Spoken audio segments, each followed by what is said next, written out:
Cette story était donc pour Mbappé. Il s'est avoué vaincu en fait, Vinicius. Je vous en ai parlé tout à l'heure du dépit de Vinicius. Commençant le match hier soir non titulaire, quittant la pelouse de premier, ne célébrant même pas le penalty. Beaucoup pensaient que ça pouvait être une story banale, jusqu'à ce qu'on tombe sur les paroles. Écoutez bien. Et moi, j'ai été testé et réussi sans aucune arrogance. J'étais sur l'estrade. Donc au sommet, après avoir été testé et validé. Au final, les récompenses que j'ai reçues ne font pas de moi le meilleur. Il y a toujours quelqu'un de plus talentueux. Et là, vous pouvez pas dire qu'il parle pas de Kylian. Mais depuis que je suis petit, je suis toujours celui qui fait le plus d'efforts. J'ai triomphé grâce à mes efforts et j'ai fait taire beaucoup de bouches de ceux qui ne m'ont absolument rien donné. La vie n'est pas devenue plus facile, nous sommes devenus plus forts. Je crois que de très loin, on est sur la situation, l'affaire la plus triste qui semble être sur ces derniers mois dans le football. Et vous pouvez pas dire que ça a été posté ça comme ça. Les paroles décrivent parfaitement tout ce qu'il est en train de vivre. Et ce, vraiment de A à Z. Et dites-vous que ça semble bien plus profond que tout ce qu'on peut imaginer. Là, je sais pas ce qui va se passer pour la suite, mais je pense bel et bien que ça va être la fin, les gars. Après avoir tout accompli, après avoir tout réussi, si le Real Madrid ne lui offre toujours pas tout ce qu'il souhaite, il va tout simplement partir. Alors que lui-même, à la base, voulait l'arrivée de Kylian pour renforcer le club. Mais au final, le club lui met à l'envers. Il se passe des choses au Real Madrid. Toute l'actualité, je te la montre tout de suite. Bon, déjà, je sais pas si vous étiez au courant, mais le Real Madrid, c'est 4 cartons rouges en 11 matchs sous Xabi Alonso. C'est énorme. Les joueurs, va falloir qu'ils se calment. Le Real Madrid devient le premier club de l'histoire à remporter 200 matchs en Ligue des Champions. Félicitations à eux. Ensuite, Kylian Mbappé, il est au Real Madrid depuis seulement un an et il compte déjà 50 buts. En vrai de vrai, c'est une dinguerie. Même s'il a mis beaucoup de pénaux, ça reste quand même à féliciter. Ensuite, une mauvaise nouvelle. Sorti blessé hier contre Marseille, le défenseur Alexander-Arnold sera absent environ 6 à 8 semaines. Une autre mauvaise nouvelle, Hussein est suspendu un match suite à son carton rouge contre la Sociedad. Donc le prochain match du Real Madrid, il sera pas là. Ensuite, petite déclaration de Kylian Mbappé, combien de buts est-ce que j'ai marqué cette saison? Autant que possible, j'ai pas de limite. En vrai de vrai, il a raison, on connaît tous Kylian Mbappé. Moi, cette année, je pense, il va marquer 40 buts ou plus. Je sais pas pourquoi je le sens. Ensuite, Xabi Alonso, entraîneur du Real, il a dit Camavinga et Bellingham sont de retour, ils sont prêts pour jouer ce week-end. Donc retour de Jude Bellingham, retour de Camavinga. Ensuite, Rodrigo, on a enfin des nouvelles concernant son départ. Il reste, il part, il reste, il part. Je savais que je voulais rester ici à la maison. Des rumeurs de transfert, j'y suis habitué. Chaque année, on dit que je pars. Chaque semaine, j'étais dans une équipe différente. Je plaisantais avec mes parents et je leur disais « Regardez, c'est ma nouvelle équipe ». Donc Rodrigo, il est clair, il reste au Real et il veut rester au Real. Ensuite, dernière chose, sur le Ballon d'Or, Mbappé confirme qu'il ne sera pas à la cérémonie du Ballon d'Or. Pour rappel, le Real Madrid devait boycotter la cérémonie après le non-sacre de Vinicius l'an passé. Et il a déclaré, il sera content si Dembélé le gagne parce que c'est mon ami et je le supporte depuis le premier jour. Donc normalement, il n'y aura pas de joueur du Real Madrid et pas le Real Madrid au Ballon d'Or. Le pénalty accordé au Real Madrid hier continue à faire parler. Et voici l'avis de Dimitri Payet, ancien joueur de Marseille. Écoutez attentivement. C'est que comme il a mis un rouge au Real Madrid, il a vite compensé par une chose qu'il a trouvé à siffler, voilà, tout simplement. Et la VAR, je trouve qu'il la regarde longtemps pour le coup de tête quand même, alors que c'est... Et c'est pas besoin de le regarder 10 fois la VAR, il a mis un coup de tête, il n'y a pas besoin de le regarder 40 fois. Donc la première chose qu'il a trouvée, et il a vite sauté sur l'occasion, et les spectateurs sont témoins. Ça me fait très mal de l'admettre, mais il a raison. Le gars, il avait passé 1000 ans à regarder la VAR sur le coup de tête de Carvajal, alors que c'était évident. Il n'y avait même pas de discussion à avoir. Dans ce genre de moment-là, c'est compliqué de nous défendre. Car moi-même, Nasri était choqué pour vous dire. Il a tout simplement dit, j'aimerais comprendre le pourquoi du comment l'arbitre siffle le penalty. Il n'y a pas penalty pour n'importe quelle équipe, on aurait crié au scandale. On a également le journaliste David Sanchez de Radio Marca qui a pris la parole, et voici ce qu'il dit. C'est un penalty inventé qui a donné la victoire à l'équipe de Xabi Alonso. Ce qui est sûr, c'est que le Real Madrid ne va pas ajouter cette action à son dossier de plainte qu'il va envoyer à la FIFA. Le Real Madrid a été avantagé pour gagner contre Marseille.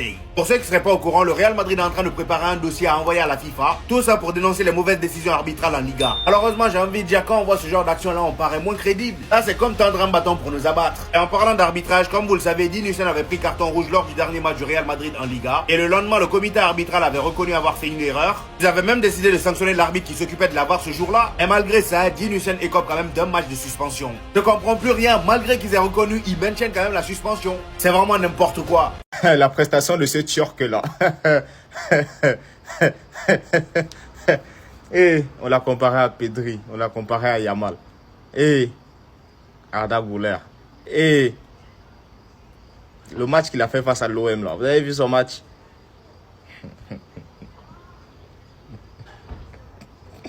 Je préfère en rigoler. Les Madrilènes, quand on parle de football, prenez vos Ligues des Champions, cassez-vous. Que vous avez gagné dans la préhistoire là, cassez-vous. Vous ne pouvez pas comparer quelqu'un. Si vous voulez comparer, mettez Mbappé avec ses pénaltys, il n'y a pas de problème. Mais Arda Güler, Le petit, il a un petit talent, hein, mais il a choisi le mauvais club. Il y a 2 semaines, j'ai fait une vidéo ici où il passait entre les joueurs du Barça et on se moquait de lui. On m'a dit, ah non, il ne regrette pas, il a une Ligue des Champions. Quelle performance catastrophique. Oh, la combinaison Arda Güler-Mbappé, ça marche. Vous avez vu le match? Allez, regardez. De l'autre côté, il y a un certain Kenan Yildiz avec la Juventus qui fait ce qu'un vrai numéro 10 fait.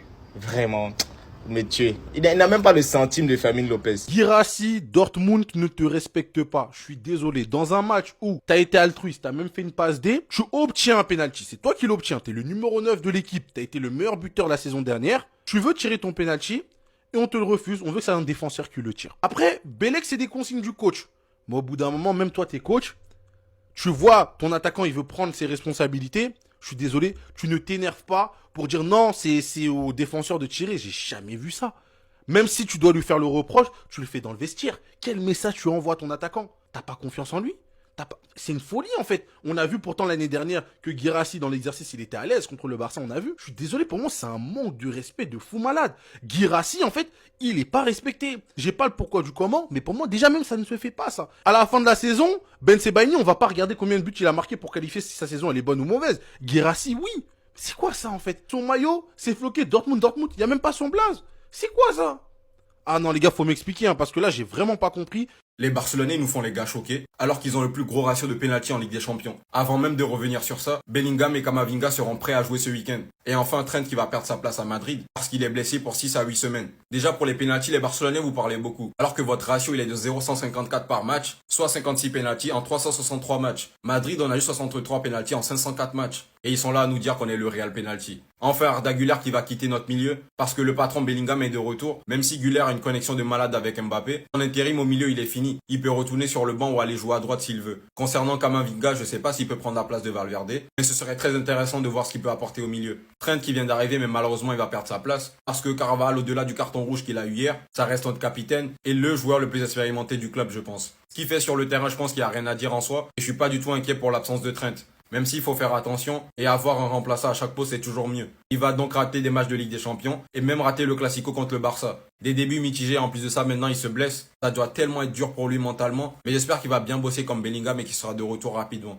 Mais t'as pas honte? Mais t'as pas honte Kylian Mbappé? Écoutez sa déclaration après le match. C'est lunaire, c'est lunaire. Balerdi n'a pas arrêté d'essayer de me déstabiliser, de me déconcentrer. Mais au final, c'est un doublé, la victoire et le trophée d'homme du match. Mais PTDR, Mbappé homme du match, alors qu'il a fait un match éteint. Il a fait un match éteint, Mbappé. On t'a pas vu du match, pas pour tirer les pénaltys.